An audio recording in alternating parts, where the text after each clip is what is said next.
I came home from my military base. My husband said my daughter wasn't mine. I walked through my own front door still wearing my flight suit, my 16-month-old daughter asleep on my shoulder, and the first thing I saw was my husband holding a printed calendar like it was a weapon. "The dates don't work, Maya," he said. "She's not mine." Behind him, his mother was already reaching for my daughter's diaper bag and setting it outside the door. That was the moment I realized I hadn't come home to a family.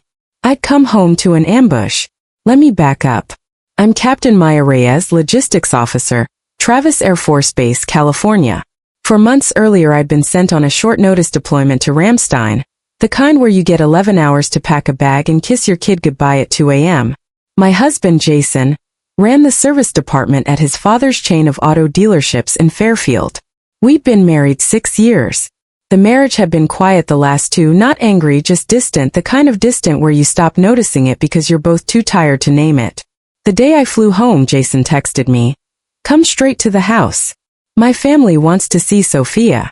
I remember smiling at that. His mother, Deborah, had never once asked to see our daughter without being asked first. I thought maybe absence really had made things better. I picked Sophia up from the on-base child care center. She grabbed 2 fistfuls of my hair and wouldn't let go the entire drive. I remember thinking I would trade every medal I'd ever earned for one more minute of that grip. The house was full when I pulled in.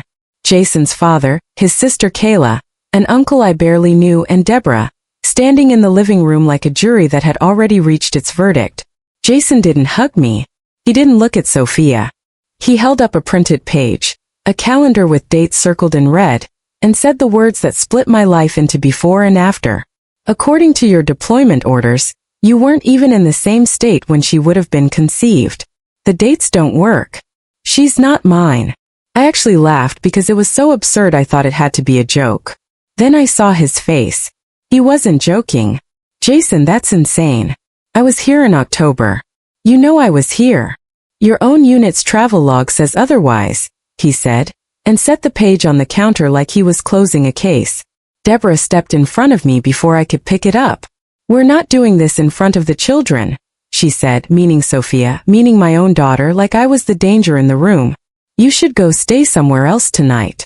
I stood there in my flight suit, Sophia starting to cry against my chest, surrounded by people who had clearly already had this conversation without me, probably for days, and decided the ending before I ever got in the car.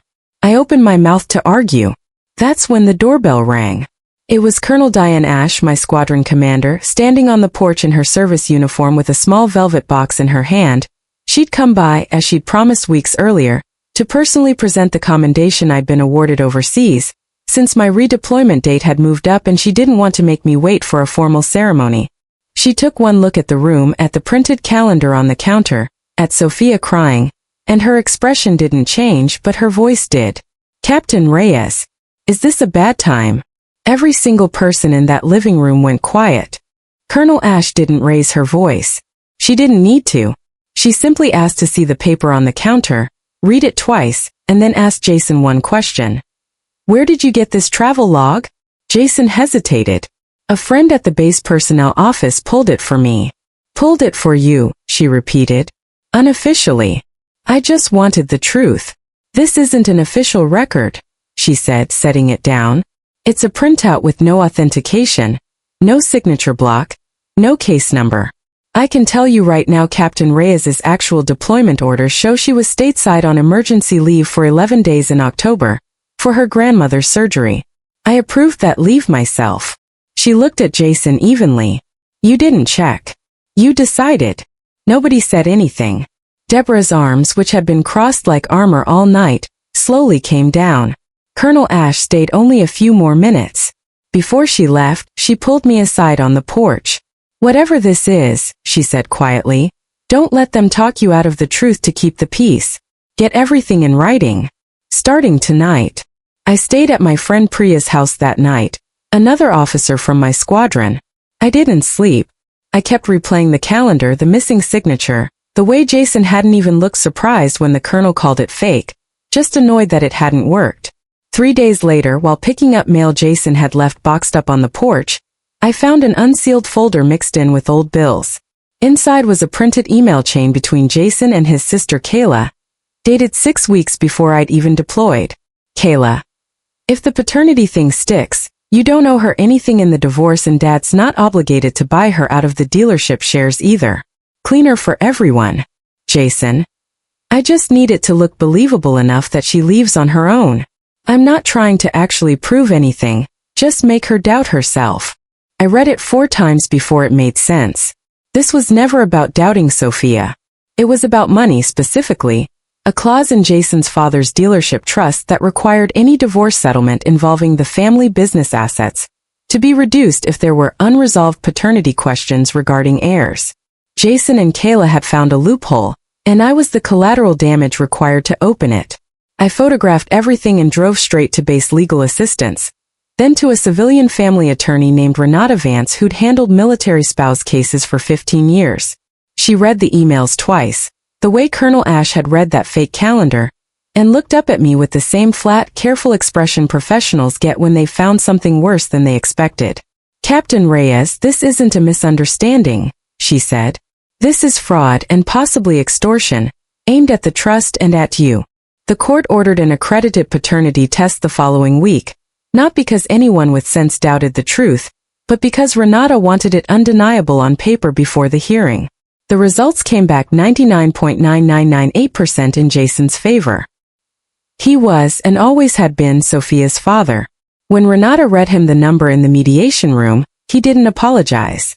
He just said, I never actually thought she wasn't mine. Like that made it better instead of worse. The financial forensic accountant Renata brought in found something Jason hadn't planned on anyone finding. 2 years of dealership service department cash receipts that never made it into the books, funneled into a personal account he and Kayla had opened together, nearly $90,000. The paternity scheme wasn't just about protecting inheritance from a divorce. It was about making sure nobody looked closely at the books before Jason's father retired and handed the dealerships to his kids. At the hearing, the judge read Jason's own email back to him in open court. I'm not trying to actually prove anything, just make her doubt herself. Jason's attorney had no response prepared for that. Custody went to me, primary and unsupervised. Jason was ordered to repay the missing funds to the dealership trust his own father owned, with Deborah and Jason's father sitting stone-faced in the gallery as the number was read aloud.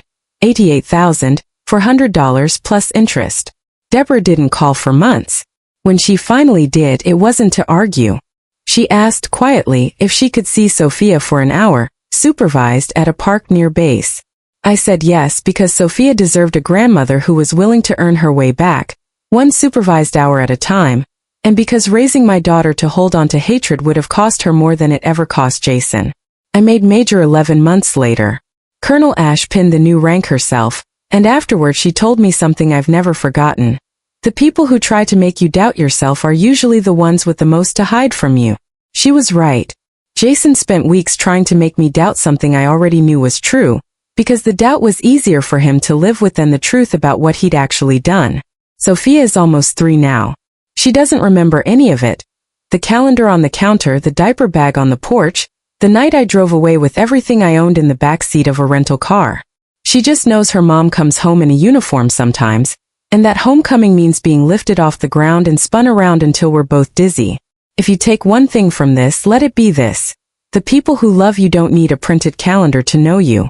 And the truth, even when someone works very hard to bury it, has a way of surfacing exactly when you need it most. If this story meant something to you, I'd love for you to share it with someone who needs to hear it, drop a comment below, and subscribe for more stories about family, truth, and the kind of justice that's earned quietly, one honest day at a time. Thank you for spending this time with me.